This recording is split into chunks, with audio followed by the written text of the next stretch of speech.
baby's sleeping. No, like for real. Don't try to wake my baby up. Is sleeping. Whisper.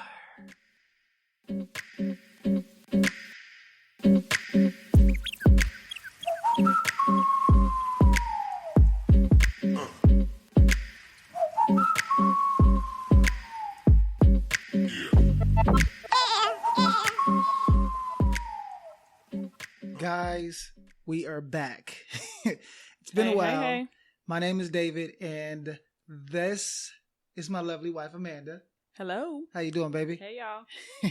And guys, we are here. We're in the booth, and we have a +1. Baby Zaya Joy Taylor is in the house. She's sleeping right now, literally right next to me in her little seat. So I may be talking a little lower than I need to, but I don't want to wake her because then you guys are going to hear her. But we're back after the long pregnancy. Manny was pregnant for 38 weeks, 6 days? Yes. And so we didn't podcast at all during that time. And then the baby's now 7 weeks old. So it's been a while since you guys have heard our voices, but we are back in the booth. We've missed you guys. Yes, we have. And we have, I guess, a semi-good excuse because I didn't want to do any podcasts without Mandy. During the pregnancy, Mandy wasn't really up to it. And then, after the baby, we kind of had to find our footings again because this is a whole new element, guys. Having a baby is new. So anyway, we're back. We're in the booth. We got a couple updates before we jump right in. And for the record, before we do, go ahead and grab a pen, some paper or something because you guys are going to need to take notes over this episode. But anyway, Baby Zaya's in the house, so that's new. Also, Mandy has a book coming out, right, baby? Yes, I do. Her book is going to be coming out within the next couple of weeks. We're looking to, what's this, March? March 15th. March 15th. So we're looking to do it towards the last week of this month, the first week of April. Her book, Motivated to Stand, is coming out, dropping hotness. So everybody be on the lookout for that because you don't want to miss that. And specifically, if you have purchased Mandy's Motivated to Love book or my I Said I Do But Now I Don't book, you have access to our private Facebook group. There's a couple thousand individuals in that group now, and you have access to that group. So if you have purchased one of those books and you're not in that group, you have to be there because we do teachings, we do trainings, we do Q&As, we do weekly Facebook Lives. Right. And this is just a group for those who are standing for their marriage. So if your marriage is healthy, it's not for you. But if you're standing, you need to be in that group because that's where we actually give you us on a deeper level. That's where you can learn more about our Overflow program, the Overflowing Wife program. And then also you get even more updates in regards to the new book that's coming out. So I just wanted to throw that in there just in case you haven't requested to join. Please contact one of us or request to join. It's the Motivated to Love group on Facebook. All you have to do to get in is have one of our books, Motivated to Love, or I Said I Do, but now I don't. But anyway, I just wanted to get some of that out the way because it's been a while and we want to definitely work with you guys and hear from you because we back in the booth with the baby. It's going down. Back in the booth with the baby. Yes. But so Mandy, anything you want to just shout out real quick before we get started? Because we got a lot of information to go on. I'm just glad to be back. Of course, we're excited to have baby Zaya. Yes. And we definitely prayed and waited a long time for her. So we're definitely thankful. Yeah. And I believe that you all will really enjoy this podcast today. Yeah. And it took us 5 years to make her. 5 years of trying and failing because we had a miscarriage or two, and so it was a difficult process at certain points. But so we just want to say for those who are trying and it hasn't happened, keep the faith. Yes. If God has promised it to you, then stand on that promise because he promised us Zaya. Gave David 2 dreams. I saw her. I got to hold her twice in dreams before I actually knew that she was coming. So that was a beautiful thing. Well, once before I knew she was coming, and the second time before we confirmed that it was a girl. So God spoke to me, and I stood on that faith, and obviously now I get to hold my baby every night. So I love it. Anyway, guys, we are about to dive in because this episode is a pretty interesting one. We're talking about the biggest difference between happy and unhappy couples, right? And so we're going to be discussing a topic, one of my favorite topics. especially when I get to work with couples. And I've been working in this space for 15 years now, going on 15 years. And I love working with couples and discussing this particular topic. But again, this is one of those overlooked strategies. There's a ton of overlooked strategies, but this is one of those strategies that most people overlook. So again, today we're going to do a deep dive. And we're going to talk about the biggest difference between happy and unhappy couples. Now, before we get started, let me ask you, the listener, a question. What do you think the biggest difference is between happy and unhappy marriages? Is it sex? Is it more money? Is it fewer conflicts? Is it in-laws? What about kids? Is it having more kids, having less kids, having them at certain points in your marriage? What is the biggest difference between happy and unhappy couples?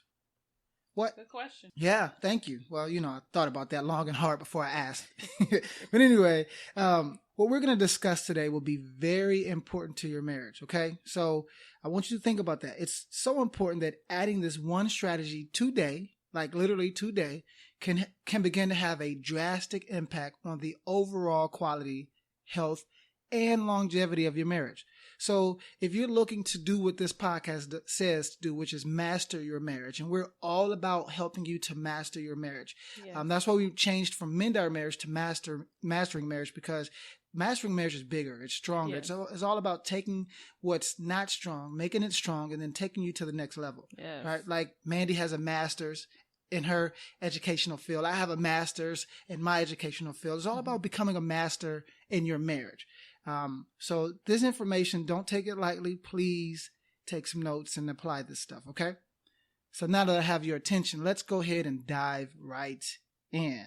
So the biggest difference between happy and unhappy couples has something to do with what takes place during conflicts. So has something to do with how you position yourself in the midst of a conflict. And whether it's about not having enough sex, right, or dirty laundry, or spending too much money, conflict is inevitable in every marriage. And in every marriage, I literally mean that, in every marriage. I mean, Mandy and I, we have a really, really good marriage, but that doesn't mean we are exempt from having conflict. Right. We often will have a conflict or two, maybe a day. Right. Especially with the new baby, it changes things. But just because you have conflict, that doesn't mean things are in trouble. Right. Right. And for the record, I actually define conflict as this. Conflict to me is the tension that is created when there are two opposing viewpoints. So if you think about it, based off of that definition, you can already expect that conflict is going to be a normal part of the marriage process. And like I said, maybe even on a daily basis, especially depending on the season of marriage that you're in. Right. And again, that's not a bad thing. So most people have it in their minds that already if we are having a conflict, then something's wrong, right? And no, conflict only means that there are two different people merging. And marriage is all about merging. And it's not going to happen overnight. It's not going to happen in 1 year. It's not going to happen in 5 years. Okay, marriage is a journey, not a destination. Right. And conflict is part of the journey, right? And it's not about you being rejected. Yeah. I definitely had to learn that. Yeah. And remind myself of that. Yeah. Yeah. And we'll actually talk about some of those things here in a second. But I just wanted to let you guys know conflict is normal. So don't get mad and feel like hopeless because you're having conflicts. You may be in one of those seasons, a winter or fall season of your marriage where there are a lot of conflict, right? So just kind of keep that in mind. Now, before I get derailed, let me talk to you about a longitudinal study that Dr. Gottman, and you guys have probably heard me talk about Dr. Gottman of the Gottman Institute, the Love Lab. He's the one that talked about the 4 horsemen to the apocalypse. No, that was Gary. No, there's Gary Chapman, yeah. But Dr. Gottman, he did a study with couples starting way back in the 1970s. He's been doing this for the last couple of decades, by the way, since the 1970s. So, I mean, you do the math. It's been a long time that he's been researching couples. And in this particular study, he and his associates asked couples to solve a conflict in the relationship in 15 minutes. And then they just sat back and watched and recorded them. So they put them in front of a camera and just say, hey, talk about the last conflict you had and do it in 15 minutes. Just, we're going to just record you. There's no rules or regulations. Just talk as if nobody's here.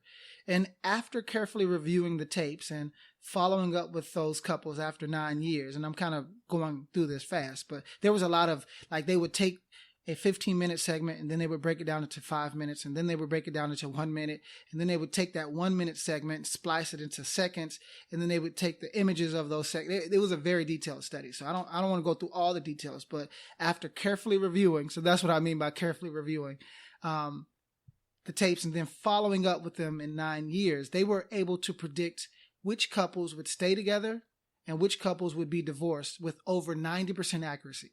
So, you think about that, like 90% accuracy, over 90% means that you can kind of take this to the bank and cash it. There's some outliers. There's some random occurrences that won't apply to this type of information. But for the most part, the stuff that I'm about to share with you guys works. And I'm a witness. We're a witness. And then in my couples, when I work with my couples, and we work literally with couples literally like every day, this works. This stuff works. But let me talk about what they found in the study. So his discovery in this study was simple, but very fascinating. So his study found that the difference between happy and unhappy couples is, get this guys, the balance between positive and negative interactions during conflict.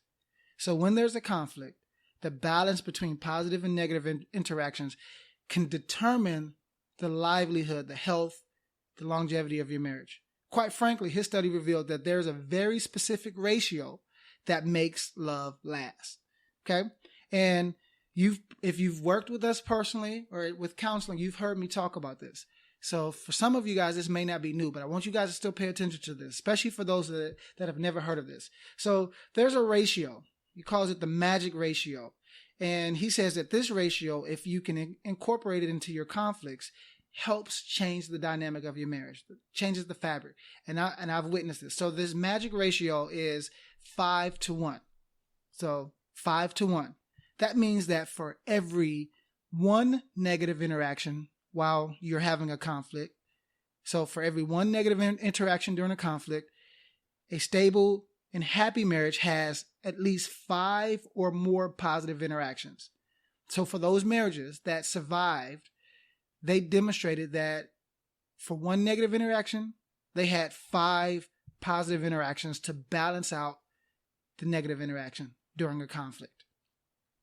And after his findings, he went on to state that when the masters of marriage are talking about something important, they may be arguing, but they are also laughing and teasing, and there are signs of affection that they're demonstrating between each other because they have made emotional connections.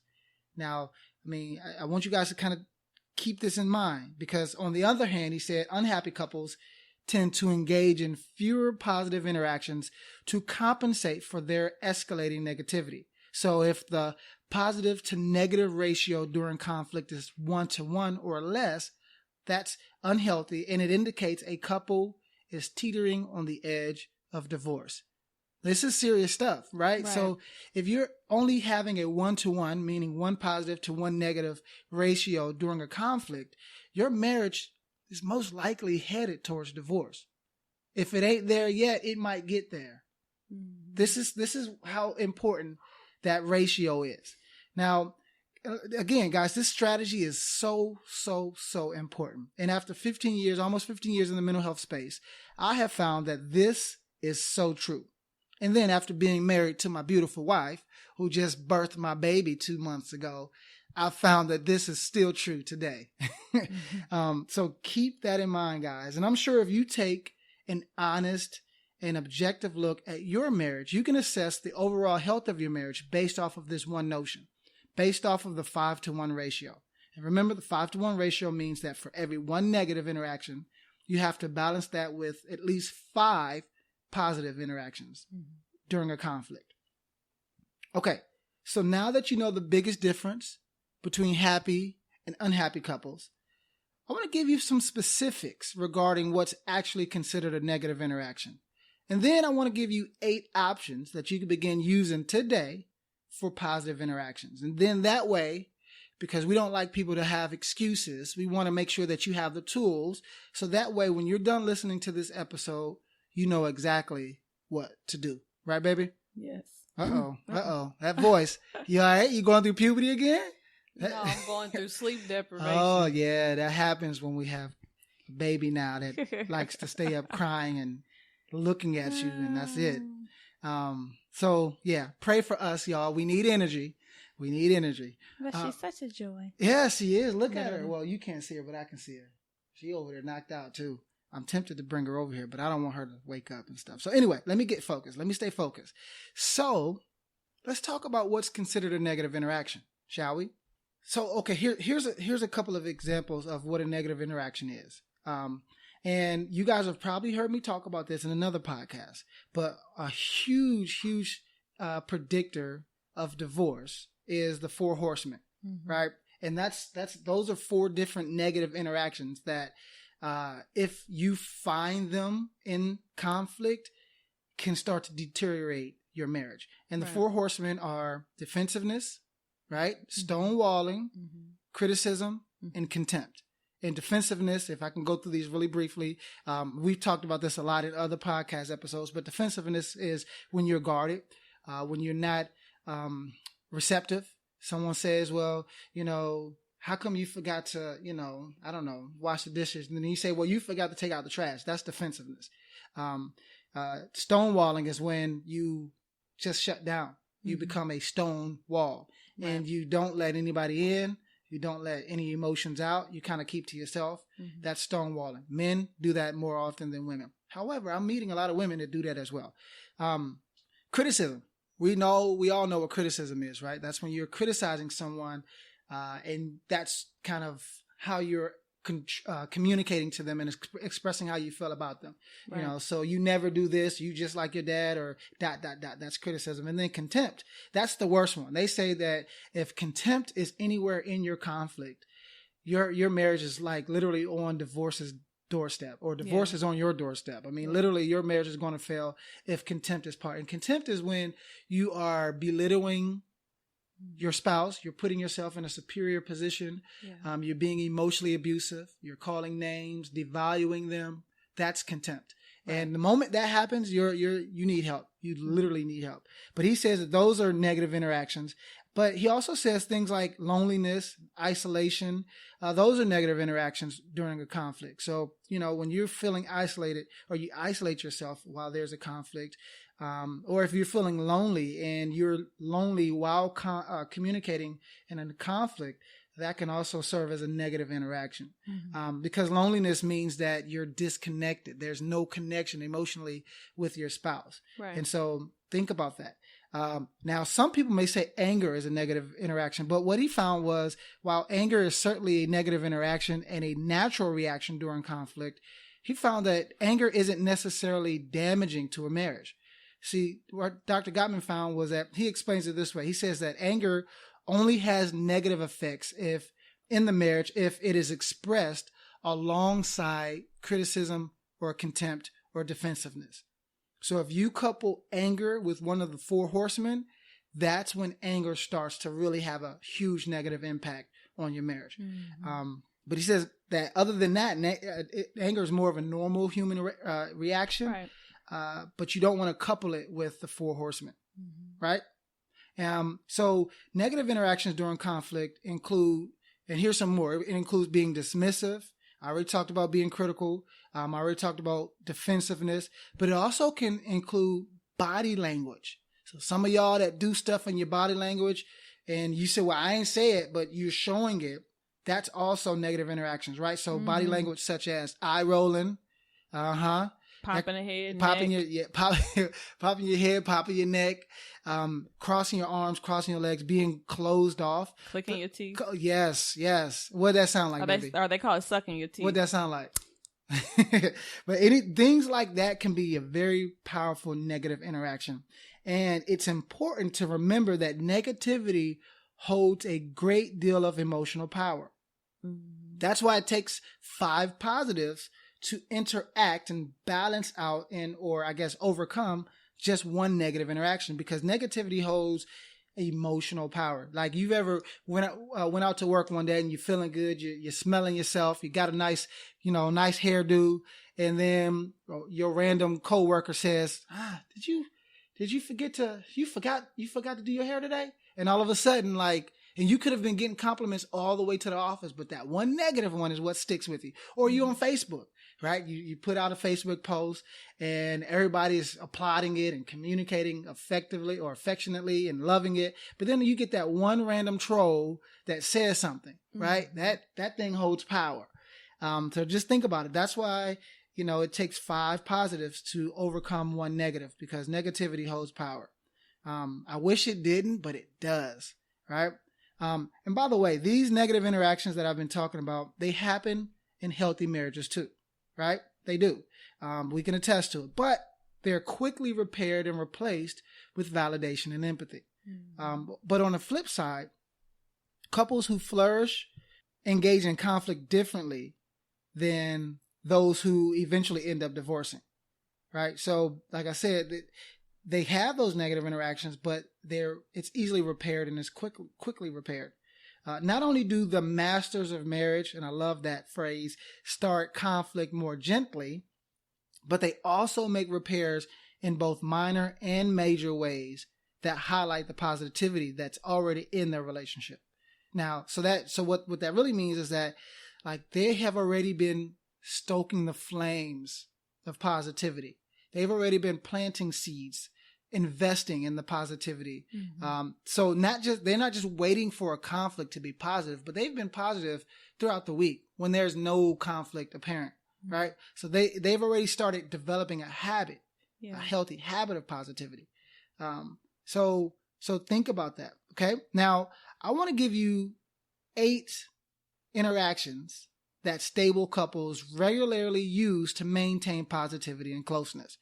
You do these things if you want your marriage to not only survive, but thrive. Okay?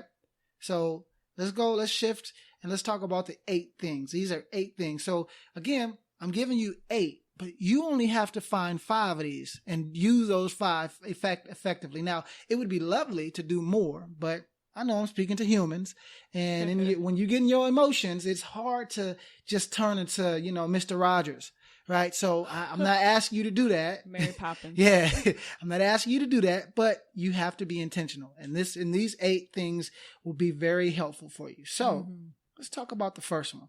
First positive interaction that you can have is this: be interested. Now, what do I mean by that? So think of it this way. When your spouse complains about something, do you listen? Are you curious about why he or why she is so mad? Or are you just defensive? Do you shut down? Do you get irritated? Right? Do you say, whatever is your problem? And I used to be very bad at this. And every now and again, if I'm not focused, I can struggle at this. But do you listen when they bring an issue to you? Or do you automatically start searching for ways to defend yourself? Are you curious about why they feel the way that they feel? Or are you penalizing them for feeling the way that they feel? Right? Displaying interest includes asking open-ended questions, as well as doing more subtle signals such as nods, making eye contact, and saying things like, I call those minimum encouragers. Those things show that you are listening attentively, right? And the opposite of that is being defensive and guarded, or something like they come to you with a concern, but you're on your phone. And you don't put your phone down to look at your spouse or turn towards your spouse, right? Or they come to you with a concern, but you turn the volume of the TV up, right? Or you put your headphones in, or you go in your room and close the door, right? Those are things that will disconnect you. But I know y'all not doing that. No, right? not y'all. These are the people that you're going to send this podcast to. Those are the people that do this, not y'all. That's the first thing that you can do. The second thing is this: express affection. Right? Express affection. Do you hold their hands? Do you offer a romantic kiss, or do you kiss or at all? Do you embrace your partner when greeting them? And this is not even just in conflict. This is throughout the day. Do you embrace them when you see them? How about when you leave? Do you kiss them? Do you hug them? Do you tell them you love them? Right? Expressions of affection can happen in small ways, both within and outside of conflict. Right. Right? So I said some things outside of conflict, but within conflict, I often have my couples, when I'm teaching them these things in our counseling sessions, often will have them do this very thing, right? Because within conflict, displays of physical and verbal affection actually reduce stress. So if you're having a difficult conversation and your partner takes your hand and then they say, man, this is difficult to talk about, but I really love you and I know that we can figure this thing out together. Guess what? You're going to feel much better because they've just displayed affection, and it reduces the tension and the stress because you now feel connected. But if that person that you're, venting to, or, you got an issue with the relationship and you're trying to explain it and they, cross their arms and they turn sideways, or they're not really looking at you, then they're still disconnected, right? They're not giving any affection. So take, a gentle hand on the shoulder, a gentle hand on the knee, holding their hand while you're expressing and discussing something that's within the confines of conflict. It helps reduce the stress, right? So that, and it increases the affection, right? Yeah, definitely. Yeah. It's really important. So make that a habit. It creates a safe place. And that, you know what? That's one of the laws of marriage. I just wrote a book called 37 Laws of Marriage. It's not out yet. It's done, but it's not out yet because we published in Mandy's book. Then that book is coming out. And the law of the safe place, right? That's one of the laws of marriage. So yes. So I'm going to talk about that in another podcast because it's going down. Anyway, let me talk about the third way that you can display positivity inside of a conflict. The third way is this: demonstrate that your spouse matters, right? And the small acts that demonstrate that you care are very powerful ways to enhance the positivity in your marriage. So bringing up something that is important to your partner, even when you disagree, demonstrates that you're putting their interests on par or even above yours. And it shows your partner that you care about them, right? And how you treat each other outside of conflict influences how you will handle your spouse, or how you will treat each other inside of conflicts. So how you are outside of conflicts will often determine how you are inside of conflicts. Mm-hmm. And if you're not showing that your spouse matters, case in point, I have dreads now. And so I have every now and again, my dreads will get in my face. Don't hate. And I would like to put a hair band or something on it to kind of just hold them back. And a couple nights ago, I actually went and used one of Mandy's. And then earlier, literally today, she came back from the store and she had purchased some that I could use. So she bought some for me without me even asking her to do that. So that's just a small act to show that I matter, and she's thinking about me. Even though she's at the store getting stuff for the house, she was thinking about me, and that made me feel good. So that's just an example of demonstrate that they matter. And you can begin building up on that now, so that when conflict comes, when they think about you, they don't think about you in a negative light. That they think about you like, wow, this person, even though we're having this disagreement, I still matter to them, right? Right. Number four is this: intentional appreciation. Now, intentional is the operative word here. So how you think about your partner influences how you treat them, right? Right. So by focusing on the positives of your marriage, such as the good moments from your past and your spouse's admirable traits, you put positive energy into your relationship. Yes, believe in the best. Yes. And that talks about that. That's in 1 Corinthians, right? Yes. Love believes the best, right, or hopes for the best. Mm-hmm. And so this stuff is not just psychology and science. This is Bible. This is life, right? Right. Like you gotta have, like in a negative moment of your marriage, in a conflict, right? Like, and conflicts don't have to be negative, but for most people they are. You shouldn't change how you see your spouse. You should still see them in the loving light that you do when there's no conflict, mm-hmm, right? So by focusing on their positives during a conflict, that helps put positive energy into that moment. Because think about it this way: negativity is bound to enter your thoughts, especially during conflict. You're going to have some negative thoughts.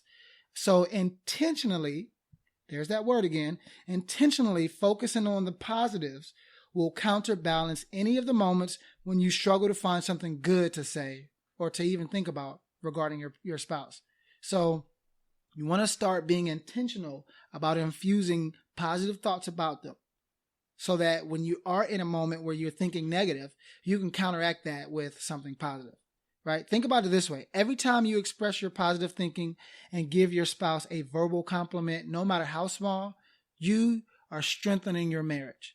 So if you're plant those seeds. Yes. And if you're interested in having a strong marriage, like Mandy just said, plant those seeds now. Get it out the way. Keep doing it. Be consistent so that you don't have to struggle to do it when you're in the heat of a conflict or an argument. Right. Right? It won't seem like it's not authentic. Exactly. And forced. And that just doesn't help anybody. We've been there too. Mm-hmm. So we understand. All right, let's go to number 5. And this, again, I'm talking about the 8 ways to be positive so that you can counteract one negative during a conflict. So number 5 is this: find opportunities for agreement. This is a big one, guys. This is one that if you could do, works. It works very, very effectively. Think about it this way. When couples fight, I have found that they often focus on the negative parts of the conflict and they completely miss the opportunities for where they can find agreement or the things that they can actually agree on. Mm-hmm. And so when you seek opportunities for agreement and you express yourself accordingly, you're actually showing that you see your spouse's viewpoint as valid and that you care about them. So an alliance in conflict, even if it's a minor alliance, can fundamentally shift how couples fight.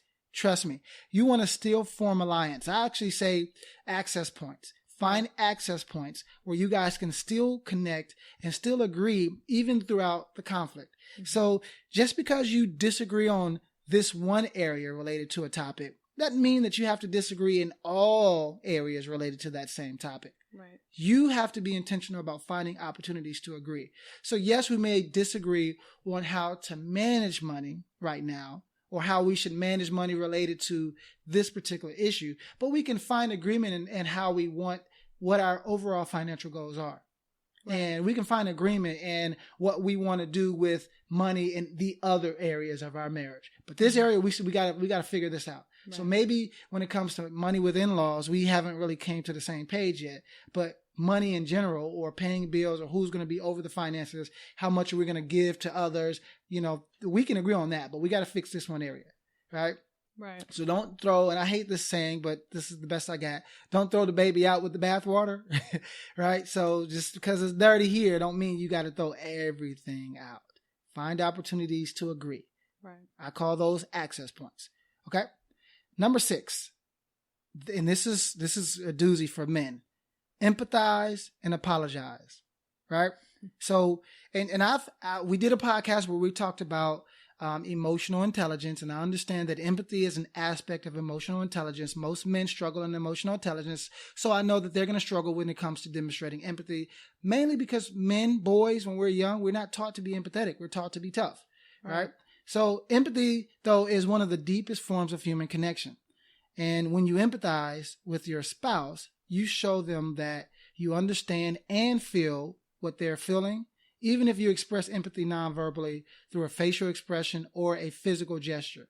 But just by demonstrating empathy, you're expressing to them that you understand how they feel and you are there with them and that their feelings matter, right? So saying things like, it makes sense to me that you feel, something like that, will help your partner see that you are on their team. Right.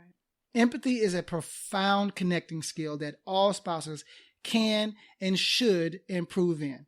And there's no limit to the amount of empathy that you can express inside of a marriage. Right. So go listen to that episode where I talked about emotional intelligence, because empathy is a crucial skill that fathers teach your sons to be empathetic, right?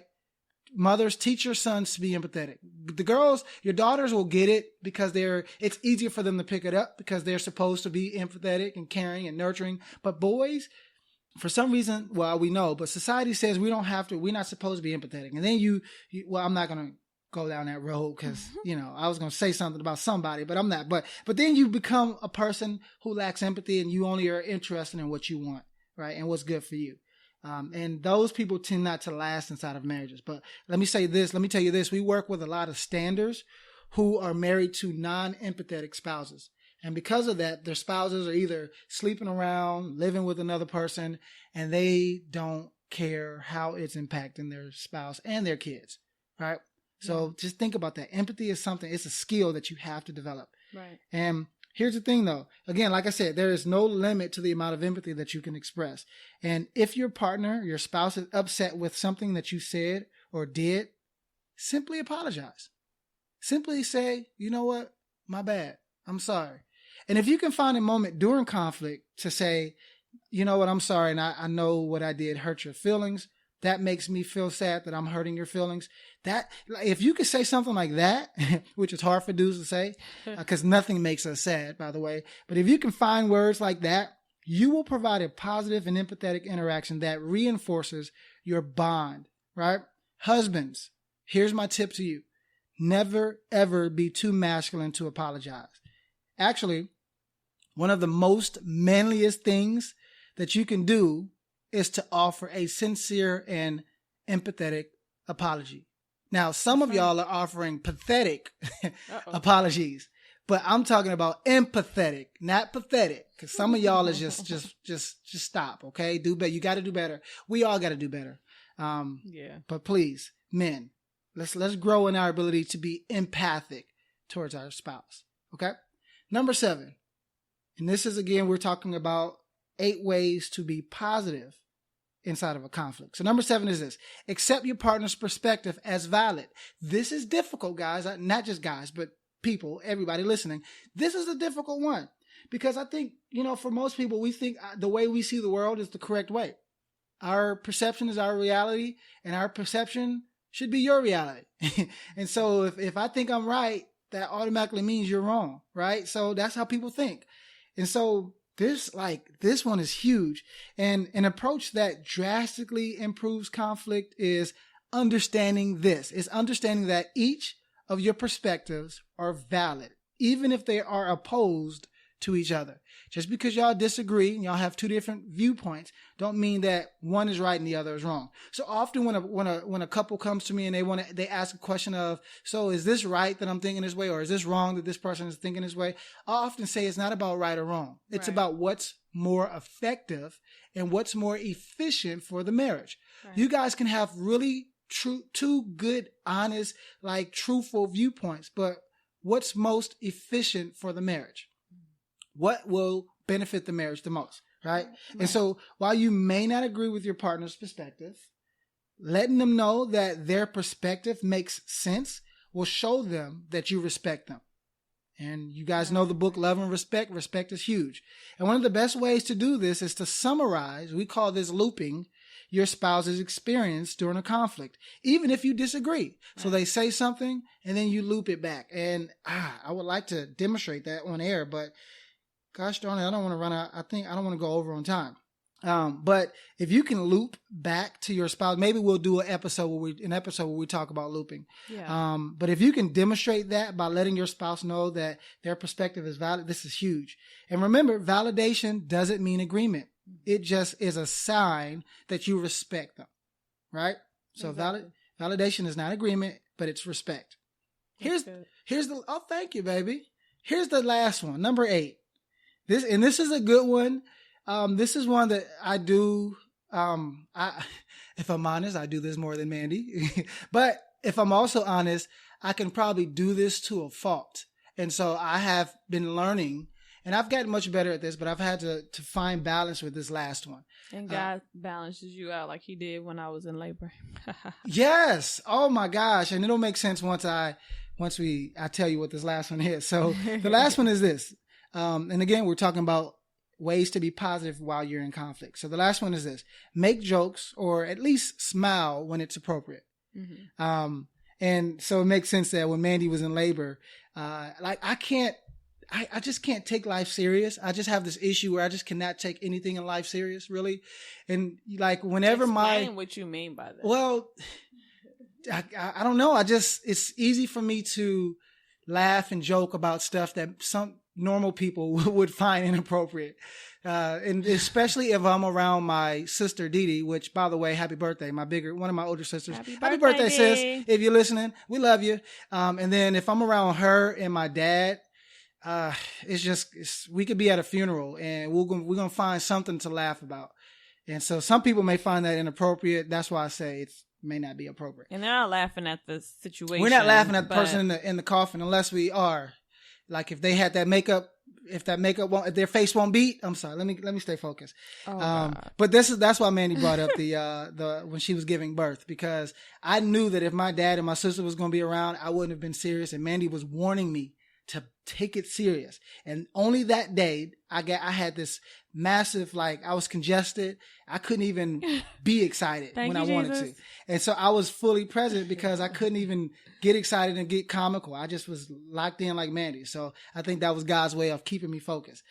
But anyway, making jokes and at least smiling when appropriate is very helpful. Playfully teasing, smiling, silliness, and finding moments to laugh together can ease the tension in a heated conflict. Most couples, like, if you think about it, have inside jokes. Y'all already got inside jokes about each other, right? Like, we got an inside joke called the pretzel. And when I say the pretzel, Mandy knows, yeah, she knows exactly what she knows exactly what I'm talking about, right? And I don't even got to say nothing but the pretzel. And I was like, baby, if I ever see you do the pretzel again, we're going to have a talk. And see, it's funny. And if I say that in a jokingly way while we're in conflict, guess what? It breaks up the tension, and we laugh. Right? And so if you have an inside joke, use that to your advantage while you're in a conflict. Do it appropriately, but use it. Right? This highlights that you guys are exclusive, and it's just stuff that you guys share. Like, nobody else knows what the pretzel means, and I want to keep it that way. Yeah. A word of caution though is with this one, this is a tough one, right? Because remember, to find a way to joke around the main, like, you want to make sure that you find ways to joke around, but also do it in a way that maintains the respect that you have for your spouse. Right. So you don't want to joke in a disrespecting manner. So they're crying because of something, and then you make a joke about them crying or about why you look, no, don't do that, because that's disrespectful. No. And it actually adds to the frustration and the tension. So make sure that you are wise in your use of this particular one. Yes. If you're not wise yet, don't use it. Use the other 7 until you get better at it. Okay? So make sure that you do it appropriately, and do it in a way that brings both of you guys closer, not further. Right. So, got it? Good. Okay, so there we are. I've given you 8 ways to have positive interactions during the conflicts that your marriage will have, because you guys will have conflicts. We all do. Yes, we all do. And you should be well equipped just with these 8 things to begin balancing out the negative interactions in your marriage and in conflict. Okay? And the best part about this is that you only have to do 5 for every one negative.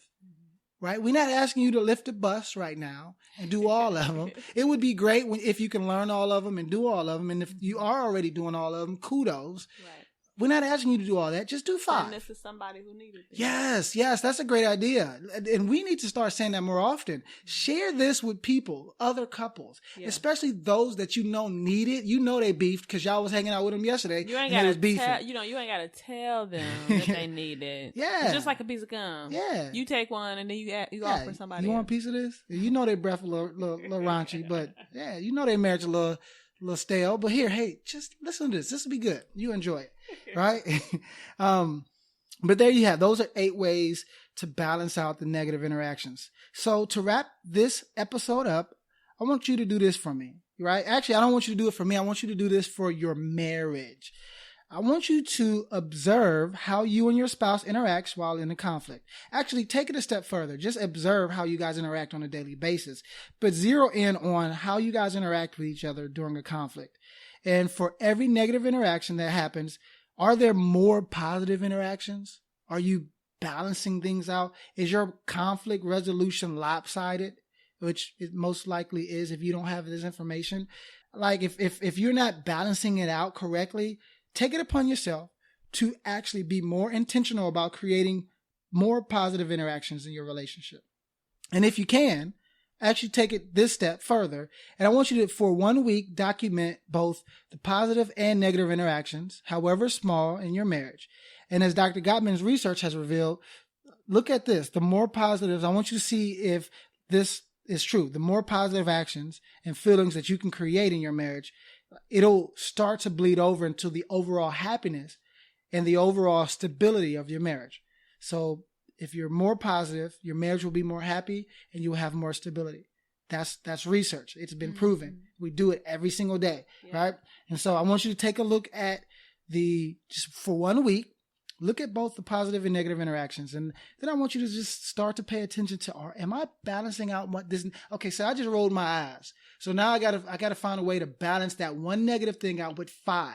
So that really means that you got to look at it like that. Like, shoot, I just said something critical, or I just got defensive. So I got to find creative ways throughout this conversation that we're having to infuse positivity. And I got to do at least 5 for that one thing. So that means that you need to be paying attention to the negatives that you're doing. And if you're doing multiple negative things, stop. Just stop. Okay? I know it's easier said than done. But anyway, let me wrap up here. Practice makes perfect. Yes, it does. So let me wrap up here because I can go all day with this.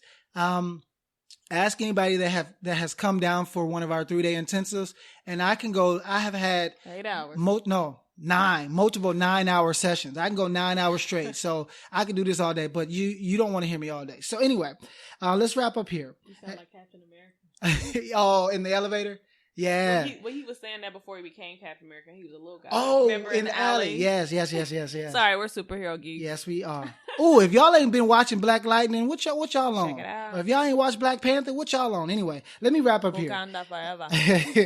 Anyway, guys, thank you for your support. Thank you for your time. I hope this information is helpful. And at the end of the day, we want you to literally become a master of your marriage. Literally.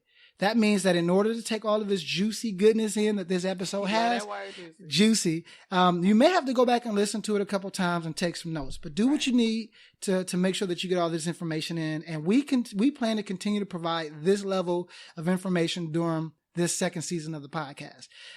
So guys, we love you. And remember, you can leave a comment about this episode. All you got to do is go to masteringourmarriage.com/episode 63. And you can leave a comment. You can share it. You can like it, whatever you want. Also on Facebook, because we can have it posted on Facebook.